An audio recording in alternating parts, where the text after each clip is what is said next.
Hello. In this video, I wanted to talk about how you can use Flipgrid to check in with all students, whether you are face-to-face or remote. I'm going to walk you through some of the experiences that I've had and share some ideas that have been really successful in my classroom. I'm going to focus on how Flipgrid can be used to achieve the following.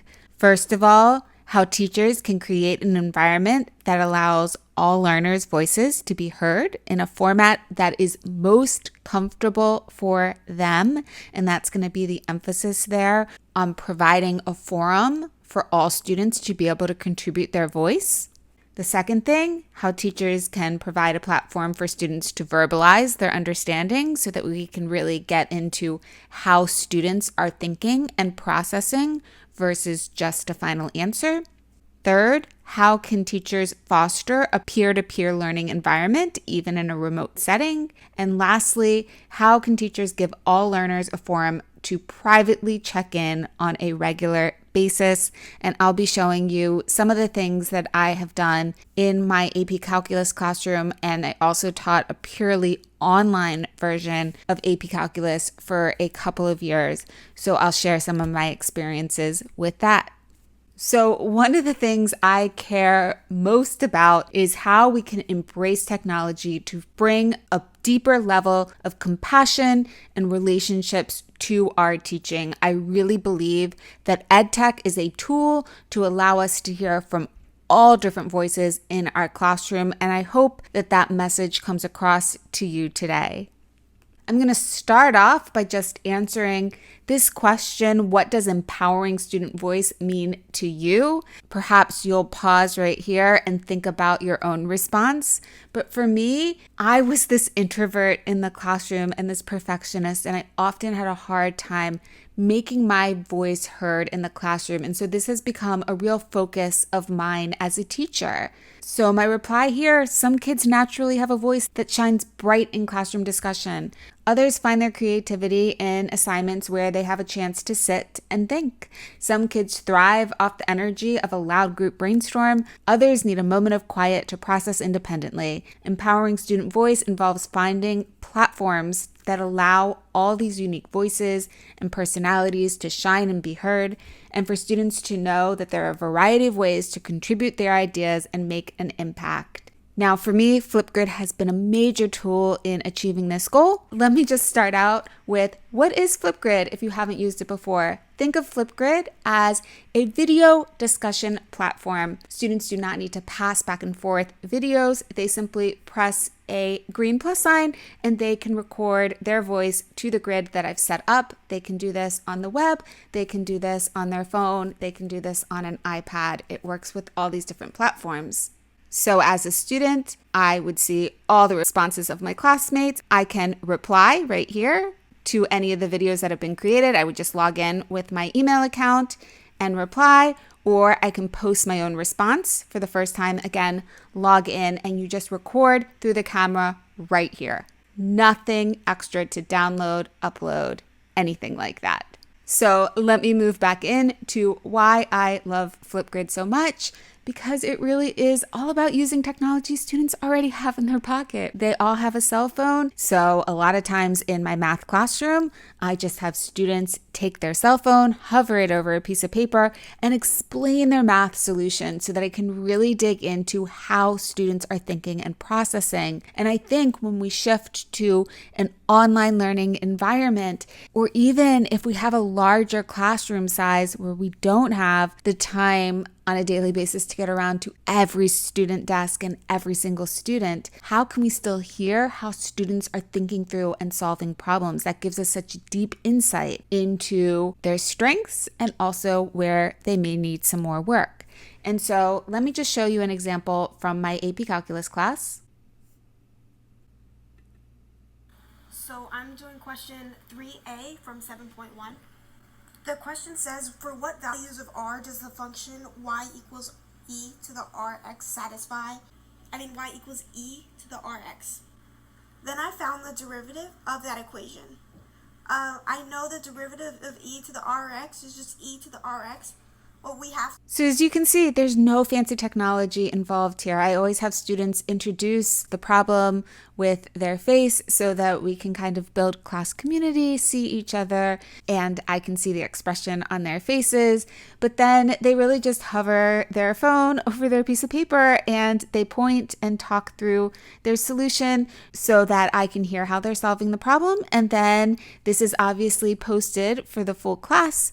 And so students can learn from one another. And this can be a great way to put students in charge of test review, quiz review, and also you can combine the efforts of multiple years, which I'll get more into later, this peer-to-peer learning aspect of allowing students to really learn from their classmates. Now, I said I was going to get into this idea of fostering this peer-to-peer learning culture. And so let me talk about that right now. So at the beginning of the year, I really just focus on having students post a response to the Flipgrid so that they can practice verbalizing their response and getting used to that kind of thing. That's a challenge in and of itself.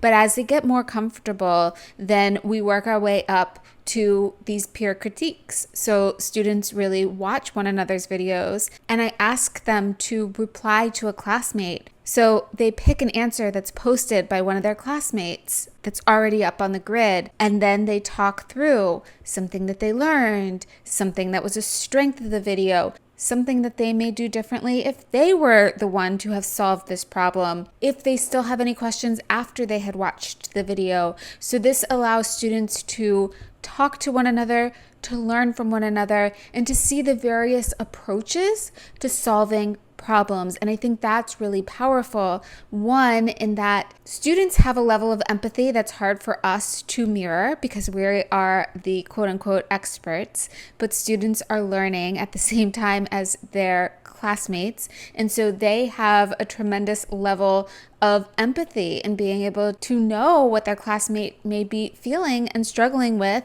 in solving this problem. So they may be able to help them get to the next step. As well, this gives us the opportunity to see that there are a variety of ways to solve each problem, that there is not just a correct math answer, which is so many times what students assume, that there's one way to get it correct. But as we talk out our math reasoning, we can really see that there are various ways to get to the right outcome, and different students think about things and approach the question a little bit differently.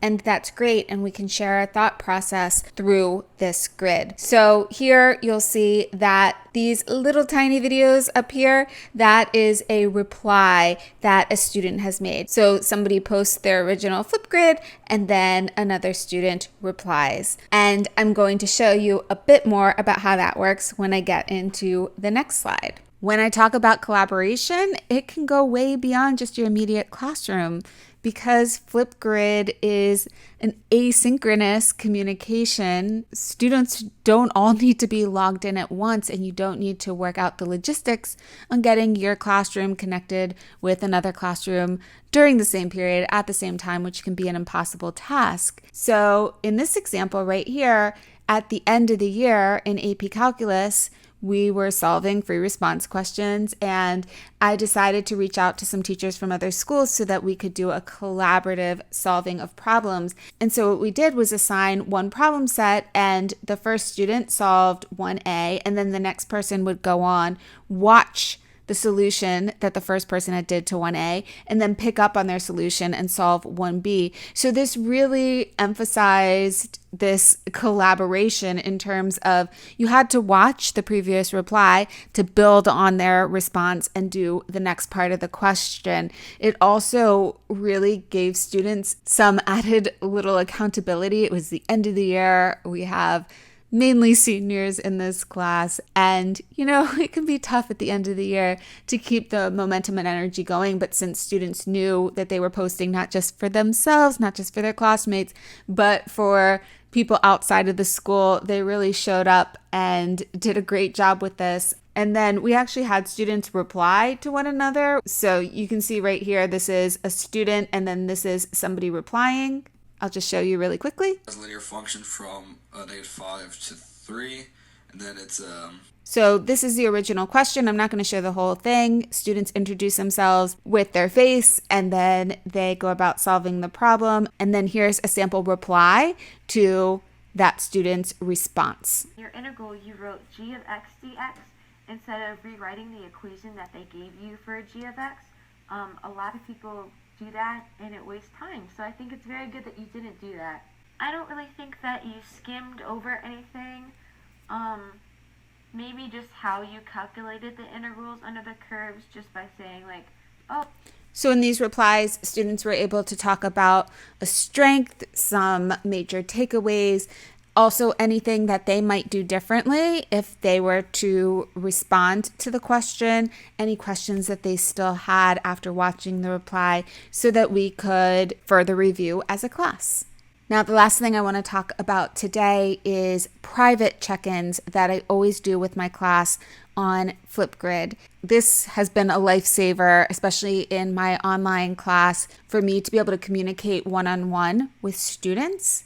But I do this in my face-to-face classroom also because some students are really comfortable coming and talking to me and others aren't.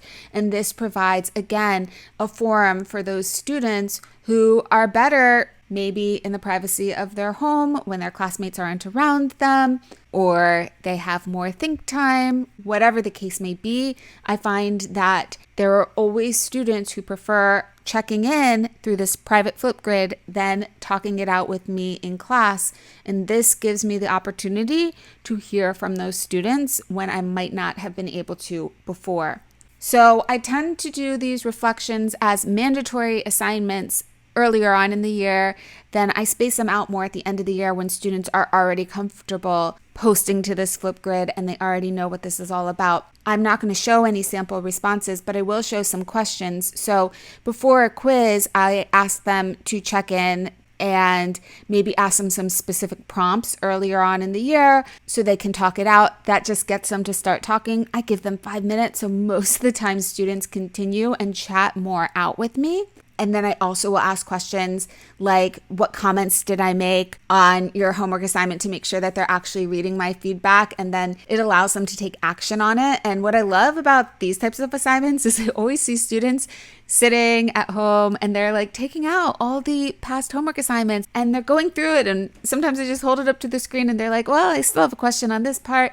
And they chat it out with me. So it's an opportunity for me to hear what pieces of feedback that I'm giving them are most helpful to them, so I can further customize it and make it better for them. As well, I have one of these that's always open, that students can always post questions to, just a Q&A platform that they can go to.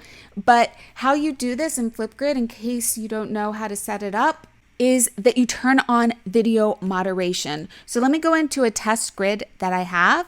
You would add a new topic. So if you want something like a private check-in, you just turn video moderation on. Once you turn that video moderation on, here's a sample. You can see that I can view student answers right here. I can watch them. I can even give feedback. I can give text feedback. I can give video feedback, but it remains hidden. What hidden means is that when students go in, they're not going to see any of the videos here. They all just stay in my dashboard for me to watch. If I ever wanted to show them to the rest of the class, I can make it active, but I always keep these private check-ins hidden. I use this a ton. It's one of my favorite things to do. So I hope that this gave you some ideas today for how you can use Flipgrid in your classroom, whether face-to-face or remote. Please feel free to reach out. Thanks so much. Bye.